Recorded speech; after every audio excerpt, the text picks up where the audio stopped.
Kilt-makers Academy is one of two places in Scotland that we can learn how to make kilts. The other one's in Inveraray, Drumbeat in there, and that lady's been doing that for a number of years. And we've kind of come on board just this year to do it, but the numbers that we are actually getting through are quite substantial compared to what's gone through in the past. We had a couple of open days because we wanted to see how people generally could sew, because we had no idea how this was going to come about. We were only expecting 3 or 4 people, and in the first open day it was absolutely mobbed. You couldn't move down here, so that was quite scary. They basically learned the history of the kilt first, and then they went on to the sewing of it, and in the next couple of weeks they'll also be learning the history of the tartan and the actual textile itself. I've got a thirst for knowledge for kilts, just to get a better understanding of how it's put together.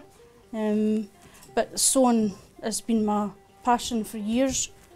I've done a lot of jobs, but never happy at my job, but this is what I love. The ladies have to do 6 kilts to the standards that we have set. So we're very strict with that. We're wanting this to be to a standard for all kilt makers. They do, first kilt is the child's kilt, obviously because it's smaller. We break them in gently, and we do it to the stripes, so it's an easier way to set up your actual kilt. I came to the open day thinking that it was just an open day, just finding out about the information. Then Nikki gave us all a piece of tartan and told us to stitch it. And the next thing you know, you get a letter through your letterbox saying that, well done, you've got a place on the course. I enjoy the job that I do. It is very rewarding, but this is rewarding on a different scale. It's continuing with our Scottish heritage, and I want to be able to put some of my passion and love and blood, sweat and tears into it, because at the moment there's a lot of blood and there's a lot of sweat and there's definitely a lot of tears because Nikki's made me take this out 3 times already today. We had not anticipated that they were going to get behind it so much as they have done.